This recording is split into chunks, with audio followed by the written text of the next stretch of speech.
కోర్టులో ఒక సాక్షిని లాయర్ ప్రశ్నిస్తున్నప్పుడు బయట నుంచి చూసే వాళ్ళకి ఏమనిపిస్తుందంటే ఏదో ప్రశ్నలు అడుగుతున్నారు, అతను ఏదో సమాధానాలు చెప్తున్నాళ్లే అని సాధారణంగా అనిపిస్తుంది. కానీ సాక్షి చెప్పేటువంటి సమాధానము కోర్టు దిశని మారుస్తుంది. ఇది మనం చాలా వీడియోస్లో చెప్పాము. కానీ సాక్షి అంటే ఏదో తనకు తెలిసిన విషయాలను చెప్తూ ఉండడం కాదు. సాక్షి చెప్పే ప్రతి మాట నిజమా అబద్ధమా అని కోర్టు పరిశీలించుకుంటుంది. అంటే ఈ పర్టికులర్ విషయము అతనికి ఎలా తెలుసు, స్వయంగా చూశాడా లేక విన్నాడా, అతను చెప్తున్న మాటలకి వేసిన డాక్యుమెంట్స్ సరిపోతున్నాయా లేదా, క్రాస్ ఎగ్జామినేషన్ టైంలో కూడా అతను చెప్తున్న మాట స్థిరంగా ఉందా, ప్రతి దానిని కూడా కోర్టు పరిశీలిస్తుంది. ఎందుకంటే సాక్షిని మామూలుగా ఎగ్జామిన్ చేయరు. అయితే నిజానికి అక్కడ ఏం జరుగుతుంది, సాక్షిని అడుగుతున్న ప్రశ్నల వెనక ఉండేటువంటి ఉద్దేశం ఏంటి, సాక్షిని అడిగే ప్రశ్నలు ఎన్ని రకాలుగా ఉంటాయి, సాక్షికి తెలియకుండానే అతని దగ్గర నుంచి సమాధానాలు ఎలా రాబడతారు, ఏ ప్రశ్న వెనక ఏ స్ట్రాటజీ ఉంటుంది అన్న విషయాలు క్లియర్ గా ఈ వీడియోలో తెలుసుకుందాం. వీడియోని ఎండ్ వరకు స్కిప్ కాకుండా చూడండి. ఎందుకంటే కోర్టులో ట్రయల్ ని ఎలా ఫేస్ చేయాలి అనేది మీకు ఈజీగా అర్థమవుతుంది. ఇది మీ కేసుకు ఉపయోగపడచ్చు, లేదా మీకు తెలిసిన వాళ్ళకు ఉపయోగపడచ్చు. ఇక టాపిక్ లోకి వెళ్దాం. విట్నెస్ అంటే ఎవరు, ఎలాంటి విట్నెస్ మన కేసుకు ఉపయోగపడతారు, ఎలాంటి వాళ్ళని పెట్టుకోకూడదు, వాళ్ళకు ఉండాల్సినటువంటి క్వాలిటీస్ ఏంటి, ఇవన్నీ కూడా నేను ఎర్లియర్ వీడియోస్ లో చెప్పేశాను. కాబట్టి మీకు దానిలో ఏదైనా డౌట్ ఉంది అంటే ఖచ్చితంగా ఆ వీడియోని చూడొచ్చు. నేను కింద డిస్క్రిప్షన్ లో కూడా ఆ లింక్ ఇస్తాను. అయితే విట్నెస్ సాక్ష్యము అనేది కోర్టు దిశను మారుస్తుంది అని మనం పదే పదే చెప్తున్నాం. ఎందుకు అంత ఇంపార్టెన్స్ విట్నెస్ ని ఎగ్జామిన్ చేయడం అంటే, విట్నెస్ ని మామూలుగా ఎగ్జామిన్ చేయరు. చీఫ్ ఎగ్జామినేషన్, క్రాస్ ఎగ్జామినేషన్, రీ ఎగ్జామినేషన్ అనేవి 3 ఉంటాయి. మొదటిది చీఫ్ ఎగ్జామినేషన్, దాన్ని ఎగ్జామినేషన్ ఇన్ చీఫ్ అంటారు. సాక్షిని ఎవరైతే పెట్టుకుంటారో వాళ్ళ లాయరే సాక్షిని ఎగ్జామిన్ చేసే దశ, దాన్ని ఎగ్జామినేషన్ ఇన్ చీఫ్ అంటారు. ప్లెయింటిఫ్ తరపు విట్నెస్ వచ్చాడనుకోండి, ప్లెయింటిఫ్ లాయరే అతన్ని ఎగ్జామిన్ చేస్తాడు. దీని ముఖ్య ఉద్దేశం ఏంటంటే, సాక్షికి తెలిసినటువంటి ఫ్యాక్ట్స్ ని, ఆ కేసుకు సంబంధించినటువంటి ఫ్యాక్ట్స్ ని కోర్టు ముందుకు తీసుకురావడం అన్నమాట. అయితే జనరల్ గా చేసేది ఏంటంటే, సాక్షిని పెట్టుకునే వాళ్ళు స్క్రిప్ట్ ఇచ్చేస్తారు. ఆ స్క్రిప్ట్ ని అతను బ్రెయిన్ లో పెట్టుకుని అక్కడ వచ్చి స్టోరీ చెప్పేస్తారు. కానీ అలా చేయకూడదు. దాని మెయిన్ ఆబ్జెక్టివ్ డిఫీట్ అవుతుంది. సాక్షి అనేవాడు ఎప్పుడైనా కూడా యథాతథంగా ఏం జరిగిందో అది చెప్పాలే కానీ స్క్రిప్ట్ అని చెప్పకూడదు. దీని ముఖ్య ఉద్దేశము ఏం జరిగింది అనేది కోర్టు ముందుకు తీసుకురావడమే కదా. ఇక రెండోది క్రాస్ ఎగ్జామినేషన్. ఇది చాలా ముఖ్యమైన దశ. ఆపోజిట్ పార్టీ అడ్వకేట్ విట్నెస్ ని ప్రశ్నిస్తాడు. దీని ముఖ్య ఉద్దేశం ఏంటంటే, విట్నెస్ ని కన్ఫ్యూజ్ చేయడం కాదు, విట్నెస్ చెప్పినటువంటి వర్షన్ లో ఎంత నిజం ఉంది అన్నది తెలుసుకోవడం. అతను చెప్పిన మాటలే కాంట్రాడిక్ట్ అవుతున్నాయా, అసలు అతను చెప్తున్న దానిలో ఎంతవరకు నిజం ఉంది అని బయటికి తీసుకురావడం అన్నమాట. అతను ఇస్తున్న టెస్టిమోనీ ఏదైతే ఉందో అది మిగతా డాక్యుమెంట్స్ తో కానీ మిగతా ఎవిడెన్సెస్ తో టాలీ అవుతుందా లేదా చూసుకుంటారు. సింపుల్ గా చెప్పాలంటే, చీఫ్ ఎగ్జామినేషన్ లో చెప్పినటువంటి కథను క్రాస్ ఎగ్జామినేషన్ లో పరీక్షిస్తారు. అందుకని క్రాస్ ఎగ్జామినేషన్ లో అడిగే ప్రశ్నలు ఒక సీక్వెన్సీలో ఉండవు, దాన్ని డిఫరెంట్ యాంగిల్స్ లో అడుగుతారనమాట. వాటికి సమాధానాలు చెప్పడానికి విట్నెస్ సిద్ధంగా ఉండాలి. అయితే ఈ క్రాస్ ఎగ్జామినేషన్ టైంలో విట్నెస్ కల్చర్ ఏ రకంగా ఉండాలి అనేది ఫటాఫట్ తెలుసుకుందాం. భయపడకూడదు, కన్ఫ్యూజ్ కాకూడదు, కోపపడకూడదు, ఆర్గ్యుమెంట్ చేయకూడదు, పోటీ పడకూడదు, ప్రశ్న అర్థం కాకపోతే కాలేదని మాత్రమే చెప్పాలి, ఒక ప్రశ్న అడిగితే వేరొక సమాధానం చెప్పకూడదు, ప్రశ్నకు ప్రశ్న సమాధానం కాకూడదు, న్యాయమూర్తికి వినిపించే విధంగా చెప్పాలి, ప్రశ్నలు అడిగే న్యాయవాదిని తప్పు పట్టకూడదు, కేర్లెస్ గా ఉండకూడదు, లౌడ్ గా సమాధానం ఉండాలి, అడిగిన ప్రశ్నకు మాత్రమే సమాధానం ఉండాలి. సో విట్నెస్ అనేవాడు ఈ రూల్స్ ను ఫాలో అవ్వాలి. ఎప్పుడైనా ఒక విషయం గుర్తుపెట్టుకోండి, విట్నెస్ చెప్పాడు కదా అనేసి అది ప్రతిదీ నిజమైపోదు. విట్నెస్ టెస్టిమోనీని ఎవాల్యుయేట్ చేసేటప్పుడు అనేక అంశాలు ప్రాధాన్యత సంతరించుకుంటాయి. అవేంటంటే, విట్నెస్ చెప్పే విషయము కన్సిస్టెంట్ గా ఉందా లేదా, అతనికి అసలు ఆ సంఘటన గురించి ఎలా తెలుసు, అతను చెప్తున్నటువంటి వర్షన్ లో ఏదైనా కాంట్రాడిక్షన్స్ ఉన్నాయా, ఈ విట్నెస్ ఈ సాక్ష్యం ఇవ్వడం వల్ల ఏదైనా బెనిఫిట్ ఉందా, అతను ఇస్తున్నటువంటి సాక్ష్యము ఉన్న డాక్యుమెంట్స్ తో మిగతా ఎవిడెన్స్ తో సరిపోతుందా లేదా, అసలు ఆ విట్నెస్ కాండక్ట్ ఏంటి అంటే క్యారెక్టర్, ఎలాంటి వాడు, ఇవన్నీ కూడా విట్నెస్ క్రెడిబిలిటీని నిర్ణయిస్తాయి. కొంతమంది విట్నెస్లు చాలా కాన్ఫిడెంట్ గా మాట్లాడతారు, కొంతమంది చాలా నర్వస్ గా ఉంటారు. కానీ ఎవరు ఎలా మాట్లాడినా కూడా కోర్టు జెన్యూన్ విట్నెస్ ఎవరు అనేదే చూస్తుంది. ఎందుకంటే కొన్ని పోలీస్ కేసెస్ లో రెగ్యులర్ విట్నెసెస్ ఉంటారు. సో అలాంటప్పుడు ఎవరు రెగ్యులర్ విట్నెస్, ఎవరు జెన్యూన్ విట్నెస్ అనేది కోర్టు పడుతుంది.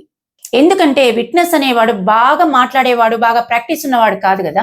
Reliable, relevant, consistent, acceptable witness genuine witness. So ఈ బేసిస్ లో ఆ విట్నెస్ యొక్క క్రెడిబిలిటీని కోర్టు గమనిస్తుంది అనమాట. మన అందరికీ తెలుసు, విట్నెస్ వచ్చాడు అంటే కేసుకి ఏదో ఉపయోగపడడానికి విట్నెస్ వస్తాడు. కానీ విట్నెస్ ఉద్దేశంలో మాత్రము ఈ కేసు గెలవాలి అనేది కాదు, నాకు తెలిసిన నిజాన్ని చెప్పాలి, కోర్టు ముందుకు తీసుకురావాలి అనేదే ఉండాలి. అంటే తాను చూసిందేంటి, తాను విన్నదేంటి, తనకు ప్రత్యక్షంగా తెలిసిందేంటి, తెలియనిదేంటి, ఈ 4ని అతని బ్రెయిన్లో ఉండాలి. అయితే ఈ సమాధానాలు చెప్పేటప్పుడు, ఈ విట్నెస్ సాక్ష్యం ఇచ్చేటప్పుడు క్రాస్ ఎగ్జామినేషన్ టైంలో అడ్వకేట్ డిఫరెంట్ క్వశ్చన్స్ వేస్తూ ఉంటాడు. కానీ విట్నెస్ కన్ఫ్యూజ్ కాకూడదు. ఎందుకంటే మనం ముందే చెప్పాం, క్రాస్ ఎగ్జామినేషన్ అనేది విట్నెస్ ని కన్ఫ్యూజ్ చేయడానికి కాదు, అసలు నిజం అతనికి ఎంతవరకు తెలుసు అనేది రాబట్టడానికి.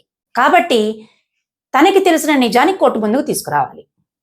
చీఫ్ ఎగ్జామినేషన్ లో ఏం చెప్పాడో దాన్ని పరీక్షించడమే క్రాస్ ఎగ్జామినేషన్. మన భారతీయ సాక్ష్య అధినియం 2023 ప్రకారంగా ఆపోజిట్ లాయర్ అడిగే ప్రశ్నలు, వాటి విధానము, వాటి వెనుక ఉండేటువంటి ఉద్దేశం కూడా మారుతూ ఉంటుంది. క్రాస్ ఎగ్జామినేషన్ లో అడిగే ప్రశ్నలు కొన్ని సమాధానాలను రాబట్టడానికి, కొన్ని ప్రశ్నల్లోనే సమాధానాన్ని మీకు సూచించడానికి, కొన్ని ప్రశ్నలు మీ పాత మాటలతో మీ ఇప్పటి మాటల్ని పోల్చడానికి, ఇంకొన్ని ప్రశ్నలు మీకు నిజంగా ఆ విషయం గురించి తెలుసా తెలీదా అని పరీక్షించడానికి, మరికొన్ని ప్రశ్నలు మీ క్రెడిబిలిటీని టెస్ట్ చేయడానికి, ఇలా రకరకాలుగా ఆ ప్రశ్నల ప్రవాహం ఉంటుంది. ఒక ఉదాహరణ చెప్తాను. జూన్ 12వ తారీఖు మీరు ఎక్కడ ఉన్నారు, అక్కడ ఏం చేస్తున్నారు అని అడిగారు. అంటే ఇక్కడ అడ్వకేటు మీ నుంచి ఆ రోజు ఏం జరిగిందనే సమాధానాన్ని తీసుకుంటున్నారు. మీరు ఆ రోజు రాత్రి 12వ తారీఖు రాత్రి 8 గంటలకు మీరు అక్కడే ఉన్నారు కదా అని అడిగారు అనుకోండి. మీరు చెప్పే సమాధానంలో ఆయనకు కావాల్సిన సమాధానాన్ని ఎక్స్పెక్ట్ చేస్తున్నారు. ఇలాంటి టైంలో విట్నెస్ జాగ్రత్తగా ఉండాలి. ఒక్కొక్కసారి విట్నెస్ చెప్పినటువంటి సమాధానము లాయర్ గారికి అర్థం కాకపోతే మళ్ళీ క్లారిఫికేషన్ కోసం మళ్ళీ ప్రశ్నని వేరొక విధంగా అడగొచ్చు. అలాంటి టైంలో మళ్ళీ ఇంకొక ప్రశ్నగా అడిగారు కాబట్టి దానికి సమాధానం ఇంకొకటి రాకూడదు.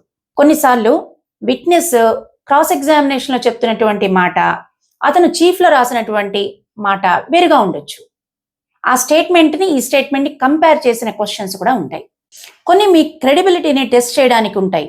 అంటే ఉదాహరణకి, మీకు పలానా వ్యక్తితో బిజినెస్ డిస్ప్యూట్స్ ఏమన్నా ఉన్నాయా, మీరు ఏమైనా బయాస్డ్ గా ఉన్నారా, అంటే పక్షపాతంగా ఉన్నారా, లేదా మీరు దీనివల్ల ఏమైనా మీకు బెనిఫిట్ ఉందా, దానికోసంగానే ఈ సాక్ష్యం ఇస్తున్నారా అనేది కోర్టు వారి ముందుకు తీసుకురావడానికి అలాంటి ప్రశ్నలు వేస్తారు. అలాంటి టైంలో విట్నెస్ కాండక్ట్ బయటకు వస్తుంది. కాబట్టి క్రెడిబిలిటీని పోగొట్టుకోకూడదు, చాలా జాగ్రత్తగా చెప్పాలి, జెన్యూన్ గా ఉండాలి. కొన్ని డాక్యుమెంట్ బేస్డ్ క్వశ్చన్స్ ఉంటాయి. అంటే డాక్యుమెంట్స్ ని కన్ఫ్రంట్ చేసేవి. ఈ సంతకం మీదేనా, ఈ డాక్యుమెంట్ చేసేటప్పుడు మీరున్నారా, ఎప్పుడు చేశారు, ఎక్కడ చేశారు, ఇలాంటి ప్రశ్నలు కూడా ఉంటాయి. ఆ సమయంలో మీరు అక్కడ ఎందుకున్నారు, మీరు స్వయంగా చూసారా. ఎందుకంటే ఇక్కడ నాకు తెలుసు అనడం వేరు, నేను స్వయంగా చూశాను అనడం వేరు. ఈ రెండింటికి చాలా డిఫరెన్స్ ఉంది. కాబట్టి దాన్ని బయటికి తీసుకురావడానికి, కోర్టు ముందుకు తీసుకురావడానికి అలాంటి క్వశ్చన్స్ ఇస్తారనమాట. అయితే విట్నెస్ హక్కుల్ని పోగొట్టుకోకూడదు. అయితే ఇక్కడ అందరు గుర్తుపెట్టుకోవాల్సింది ఏంటంటే, విట్నెస్ అనేవాడు తనకు తెలిసిన విషయాన్ని, తాను చూసిన విషయాన్ని కోర్టు ముందుకు తీసుకురావడమే అతని డ్యూటీ. కానీ విట్నెస్ గా వచ్చిన పర్సన్ ని క్రాస్ ఎగ్జామినేషన్ టైంలో ఇన్సల్ట్ చేయడం కానీ చేయకూడదు. అందుకనే మన కోర్టుకి ఇలాంటి ఇంప్రాపర్ క్వశ్చన్స్ ఏమన్నా అడిగితే గనక ఆపోజిట్ లాయరు విట్నెస్ ని అడిగితే కోర్టు దాన్ని నియంత్రించే శక్తి ఉంటుంది కోర్టుకి, ఆ పవర్ కోర్టుకు ఉంటుంది. ఎందుకంటే ఏ క్వశ్చన్ అడిగినా కూడా దానికి ఒక రీజనబుల్ గ్రౌండ్ ఉండాలి. అది లేకుండా ఏ క్వశ్చన్ అంటే ఆ క్వశ్చన్ అడగకూడదు. కాబట్టి అలా ఎప్పుడైనా అడిగితే గనక ఖచ్చితంగా కోర్టు అతన్ని అబ్జెక్ట్ చేస్తుంది, లేదా మీ లాయర్ కూడా అబ్జెక్ట్ చేసే హక్కు మీ లాయర్కు ఉంటుంది. ఇక మూడోది రీ ఎగ్జామినేషన్. క్రాస్ ఎగ్జామినేషన్ లో కొన్ని విషయాలు ఏవైనా కూడా క్లియర్ గా లేకపోతే లేదా ఏదైనా అంబిక్విటీ క్రియేట్ అయింది అని అనిపిస్తే విట్నెస్ ని ఎవరైతే పిలుస్తారో వాళ్ళ లాయరే మళ్ళీ రీఎగ్జామినేషన్ అడగొచ్చు. అంటే మళ్ళీ విట్నెస్ ని కొన్ని ప్రశ్నలు అడగొచ్చు.